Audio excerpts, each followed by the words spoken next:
Bismillahirrahmanirrahim. Assalamualaikum warahmatullahi wabarakatuh. Hari ini hari apa nih? Hari Selasa ya. Selasa pasca Lebaran. Mohon maaf lahir batin semuanya. Ya, jadi hari ini kita akan membahas dua hal yang sangat penting yang mungkin sudah kalian dapatkan dalam mata kuliah MKS 1. Cuman saya rasa harus ada yang saya tekankan di sini terkait bagaimana kita memahami uang. Ya, uang dalam perspektif manajemen keuangan syariah dan bagaimana legitimasi bisnis dalam syariah. Ya. Ini soalnya nggak terlalu banyak ya, cuma ada 13 slide. Nah, ini ada perbedaan definisi uang dalam syariah sama konvensional ya. Jadi kalau dalam konvensional, uang itu fungsinya dua. Uang itu fungsinya dua, yaitu sebagai alat tukar dan komoditas. Alat tukar, komoditas apa sih? Barang dagangan, rambutan, baju. Jadi uang itu dalam otak orang konvensional itu bisa dijual belikan. Ya. Tapi dalam Islam, uang itu hanya sebagai alat tukar saja, bukan komoditas yang diperjualbelikan. Ya. Jadi ada kan orang kan kalau dalam trading itu, tahu pernah dengar trading? Nah ya, kasus Bidomo, Indra Ken dulu kan, kasus ya, itu kan dia kan dagangan dia itu kan uang falas, ya kan, yang dia belikan. Jadi kalau dia beli dolar sekarang 10 juta, nanti bisa dijual dalam waktu 2 jam, 3 jam itu akan naik. Jadi emang didagangkan, fluktuasi mata uang itu diperdagangkan, ya, fluktuasi mata uang diperdagangkan. Sama kayak kemarin saat Lebaran, orang nukar uang uang kertas lama dengan uang kertas baru kan, itu juga karena dianggap sebagai komoditas. Nah itu nggak dikenal dalam Islam ya.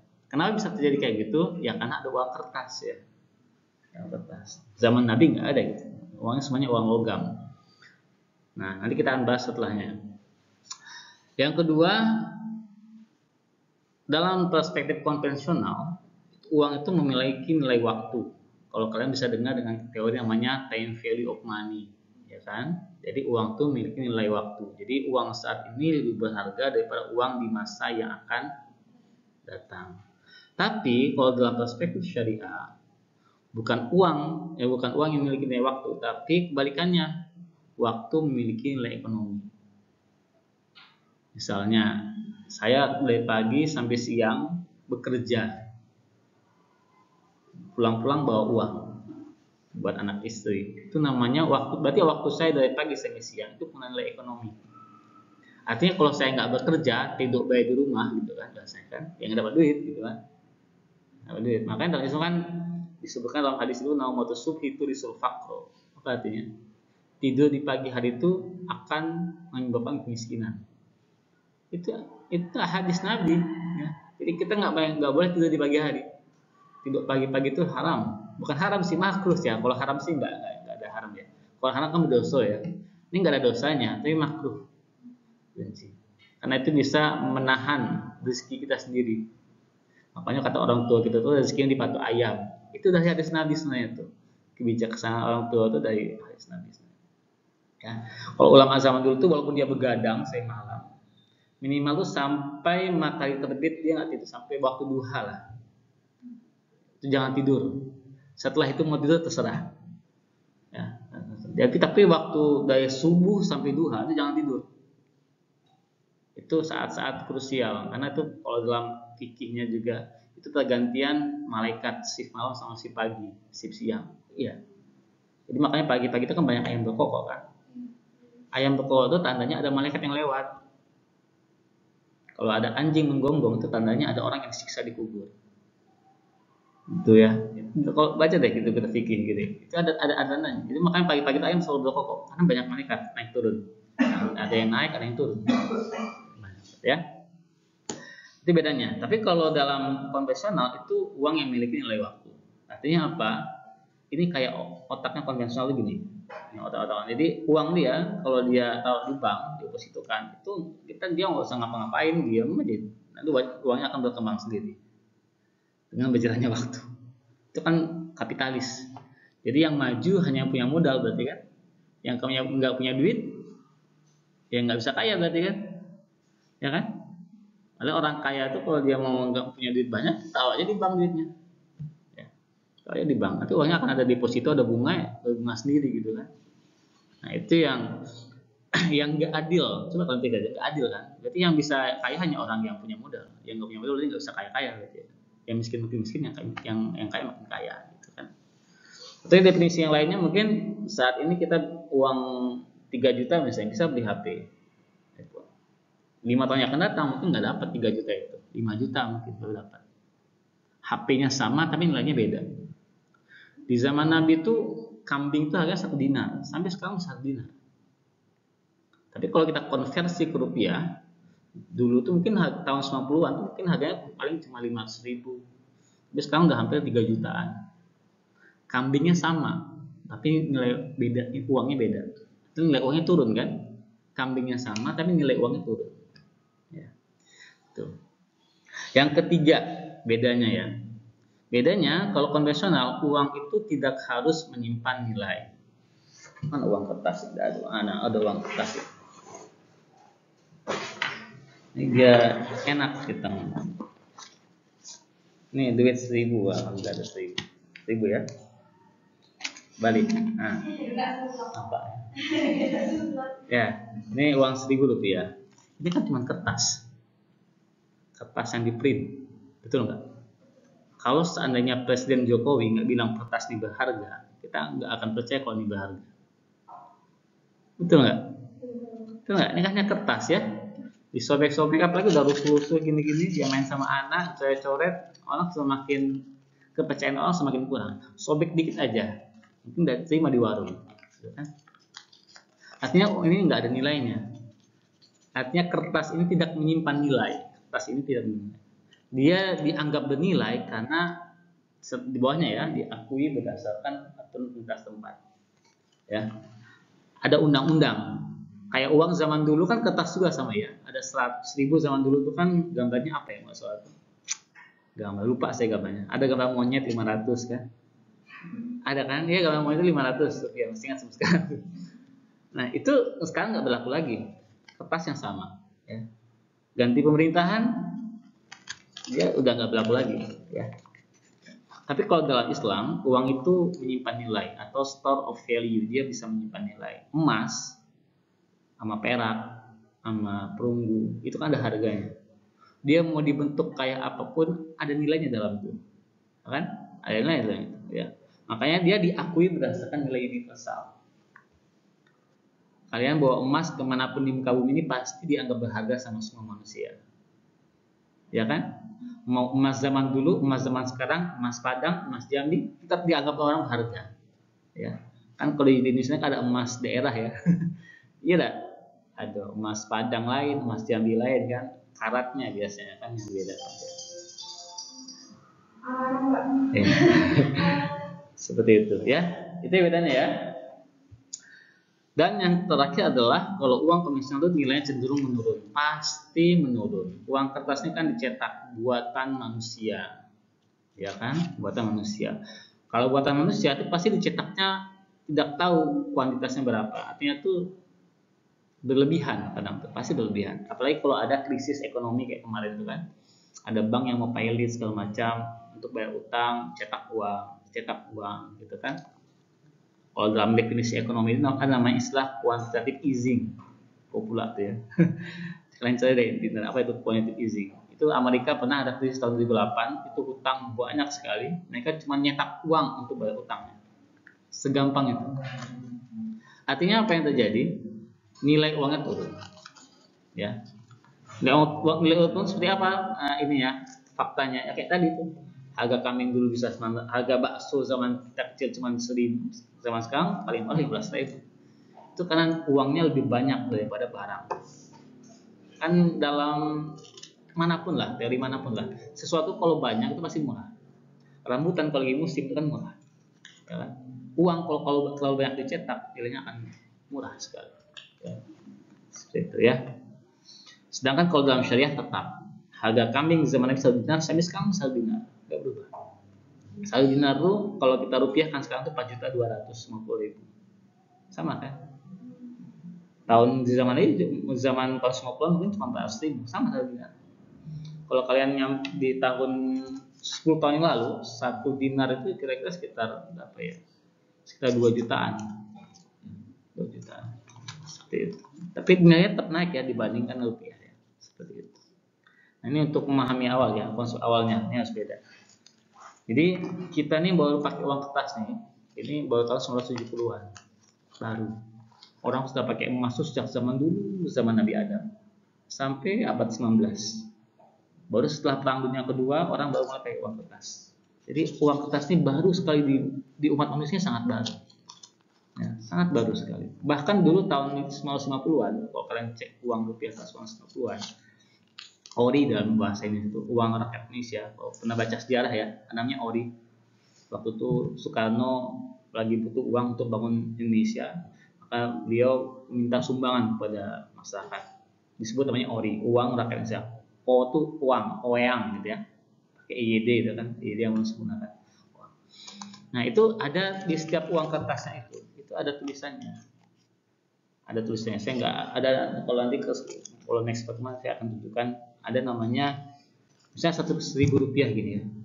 Ada tulisan di bawahnya itu 1.000 rupiah ini mewakili berapa gram emas. Ada tulisannya. Di dolar zaman dulu juga seperti itu. Jadi ada backing asetnya. Jadi ibaratnya uang kertas itu hanya sebagai kwitansi pemilikan emas. Awalnya kayak gitu. Jadi bahasanya itu kayak uang kertas adalah kwitansi pemilikan emas yang bisa dipertukarkan. Awalnya seperti itu. Ya. Tapi zaman sekarang sejak 1970-an Amerika menang Perang Dunia Kedua, dia bikin aturan sendiri dan nggak ada yang berani membantah itu karena mereka menang perang. Jadi perang itu ada politik juga saya. Selanjutnya, nah ini perbedaan mindset masyarakat Indonesia sama konvensional dalam memahami uang. Nah yang sebelah sana, yang sebelah kanan itu adalah time value of money. Yang sebelah kiri ini adalah economic value of time. Jadi kalau time value of money kan gitu kan, dulu uang 100.000 zaman tahun 2003 dapat keranjang segitu ya. Ini kalau saya kasih di sini aja ya, yang kelihatan. Nggak gede ya? Ini nampak nggak ini? Kecil ya? Nah, ya ini tahun 2023 dapatnya cuma segini, 100.000. Tahun 2033, 10 tahun yang akan datang, ternyata uang 100.000 cuma dapat segini, ya, dengan uang yang sama. Itu namanya time value of money. Ini kalau kalian di ujian kompre, ini akan ditanyakan pasti. Dan saya lihat tuh banyak mahasiswa MKS nggak paham ini bedanya apa, ya. Nah, sedangkan kalau mindsetnya economic value of time, uang 100.000 diberikan modal, ya, dengan modal dibuat kerja, terus dijadikan usaha. Akhirnya tahun 2003 awalnya cuma bisa beli bahan bakso, tahun 2033 udah bisa buat warung bakso. Itu namanya economic value of time. Beda kan? Kelihatan bedanya kan? Jelas bedanya kan? Satu cuman ini 100.000 dapat lah segini ya. Nah, tahun 2003 bisa dapat warung bakso. Itu namanya economic value of time. Jadi ada waktu yang membuat uang itu semakin bernilai. Nanti untuk diputar terus dapat penuh. Dari 100.000 berubah menjadi berapa banyak seperti itu ya. Paham sampai sini? Paham ya? Bedanya time value of money sama economic value of time. Nah, ini ada hitung-hitungan dikit ya. Agak panjang penjelasannya. Jadi kalau dalam time value of money itu biasanya kalau kalian pernah belajar net present value sebelumnya, pernah ya? Pernah nggak? Net present value? Pernah nggak? Nah, ada misalnya nilai uang saat ini. Jadi gini, kalau orang mau investasi, itu kan biasa mikir uang yang saya investasikan ini untung apa enggak, gitu kan? Uang yang saya investasikan ini untung apa enggak, gitu kan? Misalnya ada orang investasi, katakanlah nih kalau kita lihat di NTV ini dia investasi 500 juta. Lihat investasi awal ya. Ini yang saya lingkar ini ya. Dia investasi 500 juta. Kelihatan enggak? Nah, ya, dia investasi 500 juta. Setelah 5 tahun dia dapatkan pendapatan, ini bahasa pendapatan ya, 843 juta. Ya, 33 juta. Setelah 5 tahun ini janji daripada ini orang yang mengelola dananya. Artinya dia dapat total NPV 343 juta. Nah, pertanyaan 343 juta ini untung apa enggak? Untung apa enggak? Karena tadi dalam konsep konvensional namanya time value of money. Uang di masa akan datang tuh nilainya turun. Ya enggak? Ya kan? 100.000 sekarang bisa beli banyak sepanjang belanjaan, dari dia kecil kan. Apakah 343 juta ini dia nggak untung apa enggak? Nah, itu dibutuhkan namanya analis namanya profitability index ya. Dibagi dengan metode tertentu hasilnya dapatlah angka 1,69. Ya, artinya kalau di atas 1 dia berarti menguntungkan.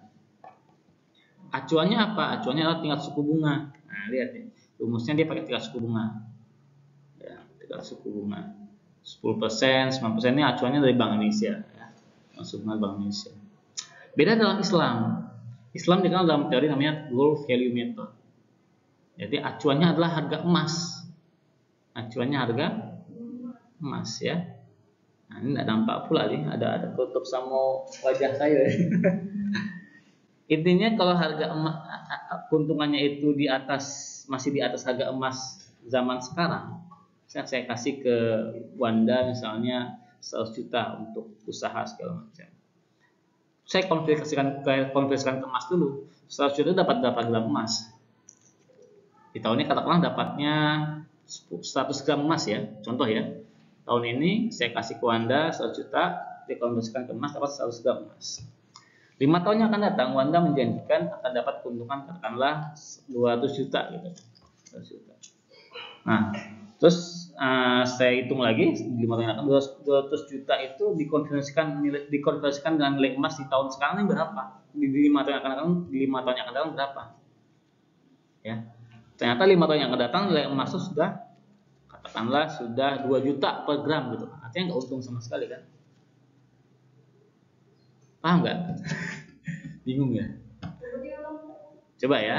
Jadi saya ngasih uang ke Wanda 100 juta. Saya konversikan ke emas. 100 itu sama dengan 100 gram emas di zaman sekarang. Oke? Nah, terus saya diproyeksikan sama Wanda, Pak, nanti 5 tahun yang akan datang saya akan mengembalikan uang Bapak sebesar 200 juta. 200 juta. Keuntungannya segitu, 200 juta. Ternyata ketika saya proyeksikan di 5 tahun yang akan datang, dari tahun 2028, nah kan, 2028, harga emas itu 1 gramnya juga 2 juta. 2 juta kali 2 juta kali apa tuh? Kali 200 juta dibagi 2 juta sama dengan berapa? 100 gram emas. Artinya saya nggak untung sama sekali. Paham nggak? Paham ya? Jadi gitu. Jadi dikonversikan ke harga emas. Tapi kalau si Wanda menjanjikan saya bisa ngasih keuntungan 250 juta 5 tahun yang akan datang, berarti ada selisih di situ. Ada 50 jutanya kan? 50 juta dikonversikan ke emas berarti 25 gram emas, kan? Berarti kalau dibuat gold index berarti 1,25. Berarti untung. Jadi kalau di atas 1 berarti dia untung. Ya. Tapi acuannya harga emas. Gitu ya. Paham ya? Itu dalam Islam. Jadi patokannya lebih real ya. Dan ini dipraktekkan banyak kayak di daerah Padang kan masih dipraktekkan. Dia acuannya harga emas. Dia minjam uang sama kawannya, yang uang bawa 10 juta buat beli beli kambing, apa segala macam. Tapi dikonversikan emas. 10 juta ini dapat 10 gram emas. Yang penting kau balikin ke aku agak 10 gram emas juga. Nah, balikin ke aku. Dia minjam hari ini 10 juta, nanti kalau dia mau balikin 2 tahun lagi misalnya kan, dia harus sama dengan nilai harga emas di 2 tahun yang akan datang. Ya. Salam. Gitu ya. Paham ya? Jadi itu lebih menguntungkan, jelas. Itu enggak riba. Kalau ini kan jelas riba ya, kalau bunga itu riba. Karena dia minjamnya emas, dihitungnya itu minjamnya emas, bukan minjam uang ya, dia minjam emas. Dia minjam 10 gram, dibalikin 10 gram. Riba enggak? Enggak riba. Tapi secara rupiah itu bertambah. Karena nilai uang rupiahnya yang kertas ini menurun. Paham ya? Oke. Selanjutnya notes. Nah, ini catatan ya. Dalam Islam itu nilai seseorang ditentukan dari sifat baik dan bijak dalam memanfaatkan uang. Ada orang dikasih uang 100.000, dia bisa kelola segala macam, dapat uang keuntungan 1 juta gitu kan. Ada yang kasih 100.000, habis aja itu. sehari habis buat makan segala macam. Atau ada uang kasih 100.000, dia malah minus, gitu kan? Nah itu nilai-nilai kemampuan manajerial keuangan kita diukur dari situ sebenarnya. Mak kalian, orang tua kalian ngasih uang tiap bulan 500.000, 1 juta gitu kan.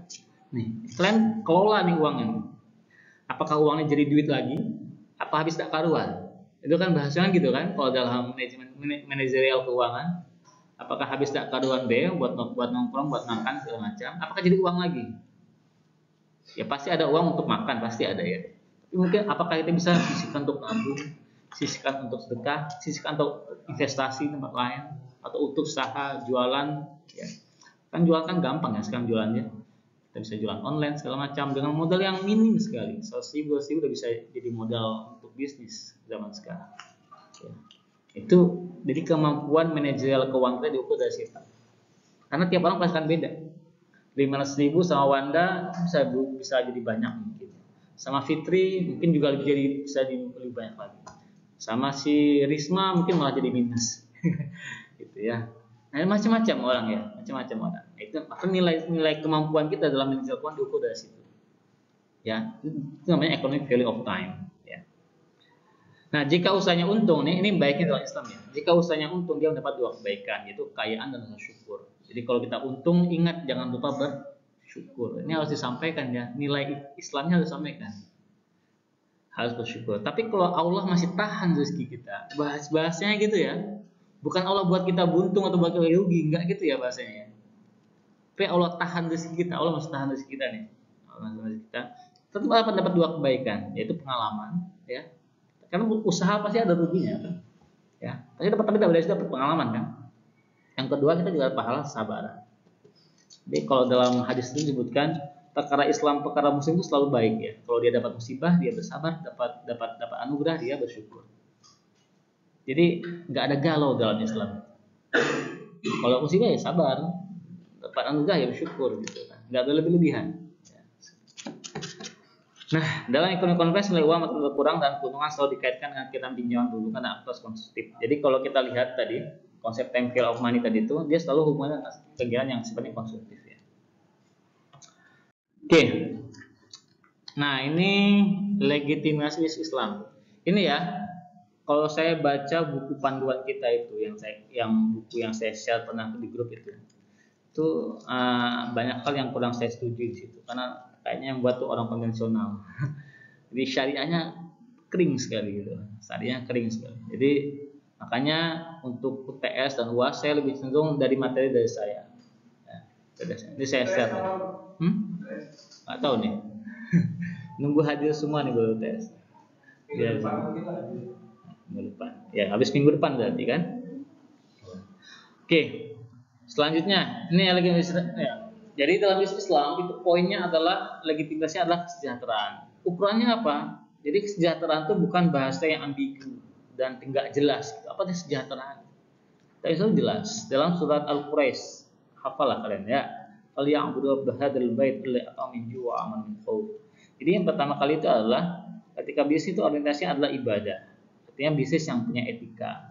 Bisnis yang membuat kita susah ibadah itu berarti bisnis yang enggak baik. Atau bisnis yang keuntungannya membuat kita susah untuk ibadah, berat untuk ibadah, berarti ada yang haram dari bisnis kita itu. Kalian bisnis punya duit banyak gitu kan, tapi kalian susah ibadah, nah sembahyang payah gitu kan, malas gitu bawaannya terus. Pasti ada yang salah dengan apa yang kalian makan. Ada yang salah dari keuntungan kalian. Jadi kalau ada sesuatu yang buruk masuk ke dalam tubuh kita, gitu kan, itu pasti maunya berbuat buruk aja. Kalau yang haram masuk ke dalam tubuh kita nih, kita akan susah, sholat khusyuk itu susah. Nah, sedekah payah, ya. Nah, sedekah payah ya, tahan terus duit. Padahal duit banyak. Kalau banyak orang yang mobilnya satu rumah tuh mobilnya ada 5 gitu kan, tapi hajinya belum. Ya. Padahal dia kalau invest di mana banyak gitu kan. Atau untuk sedekah aja Ramadannya susah, kurbannya nggak pernah ikut gitu kan. Padahal duitnya banyak. Tapi ada orang yang qadarullah Allah tunjukkan banyak orang miskin, cuma jual mie ayam, bakso. Tapi Allah berikan dia kemampuan untuk berkurban. Banyak ya. Artinya tuh jelas halalnya mereka itu. Artinya uang yang dia gunakan itu benar bermanfaat. Bukannya di dunia ya, tapi di akhirat itu bermanfaat. Biasanya gitu ya. Jadi kalau manajemen keuangan syariah itu gimana uang kita tuh manfaat dunia akhirat gitu loh. Poinnya di situ. Nah, kita ngelola uang itu manfaat dunia akhirat. Ya. Bisa untuk beli jilbab gitu kan, baru kan, masalah gitu kan. Ya.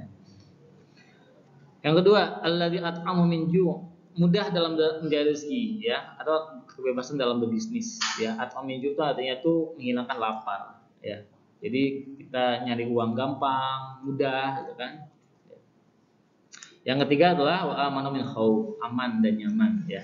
Jadi negeri ini kalau aman nyaman itu juga bagian daripada bisnis Islam ya.